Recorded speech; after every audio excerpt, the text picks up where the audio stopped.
Elle a fait semblant de partir pour voir s'il l'aimait encore. Mais la vérité a été bien plus cruelle que prévu. Bien-aimé, je t'invite à écouter cette histoire très émouvante mais instructive. Tu tireras beaucoup de leçons très utiles dans la vie qui t'aideront à grandir chaque jour. Ce soir-là, la pluie tombait doucement sur le toit, comme pour accompagner le trouble dans le cœur de Leïla. Assise au bord du lit, elle serrait une feuille entre ses doigts tremblants. Depuis quelque temps, son mari Idriss semblait ailleurs. Moins de mots, moins de regards, moins de gestes. Elle se sentait devenir invisible. Alors, dans un mélange de peur et de désespoir, elle écrivit « Je pars, ne me cherche pas ». Une larme tomba sur le papier, brouillant l'encre. Mais Leïla ne partit pas. Elle se glissa lentement sous le lit, le cœur battant si fort qu'elle avait peur qu'il l'entende. Elle voulait savoir, juste savoir si elle comptait encore. La porte s'ouvrit. Idriss entra, fatigué, comme chaque soir. Il posa ses clés, soupira légèrement, puis remarqua le mot sur la table. Leïla retint son souffle. Il lut. Aucune réaction, pas de cri, pas de panique, pas même un appel de son nom. Seulement un silence, lourd, presque indifférent. Puis, calmement, il prit un stylo et écrivit quelque chose sur la feuille. Sous le lit, le cœur de Leïla se fissura. « C'est fini », pensa-t-elle. Comme si de rien n'était, Idriss alla dans la chambre, enfila une belle chemise, se parfuma même légèrement. Chaque geste était un coup de poignard.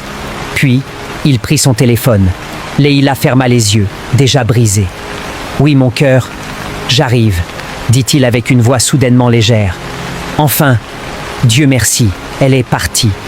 Oui, je te jure, vivre avec elle, c'était devenu lourd. Si je t'avais rencontré avant… » Le monde de Leïla s'écroula. Ses mains se mirent à trembler, mais elle ne pouvait plus bouger. « Donne-moi 30 minutes, je suis à toi. » Il raccrocha, prit ses clés et quitta la maison. Le silence devint assourdissant. Sous le lit, Leïla éclata en sanglots, mais étouffée, comme si même sa douleur devait rester cachée. Après un long moment, elle sortit enfin. Son regard était vide, ses gestes mécaniques. Elle commença à rassembler ses affaires. Cette fois, pour de vrai. Avant de partir, elle prit le mot. Ses yeux étaient flous, mais elle lut quand même ce qu'il avait écrit. Et là, son cœur s'arrêta presque. « Je vois tes pieds sous le lit. Idiote, je vais chercher à manger. On parlera en revenant. » Le papier glissa de ses mains. Leïla resta figée.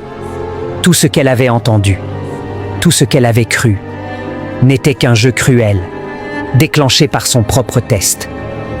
Ses jambes cédèrent. Elle s'assit lentement au sol, incapable de comprendre si elle devait pleurer de soulagement ou de honte. Morale. Ne mets pas l'amour à l'épreuve avec la peur ou la manipulation. En voulant tester un cœur, tu risques de briser le tien avant même de connaître la vérité. L'amour a besoin de paroles, pas de pièges.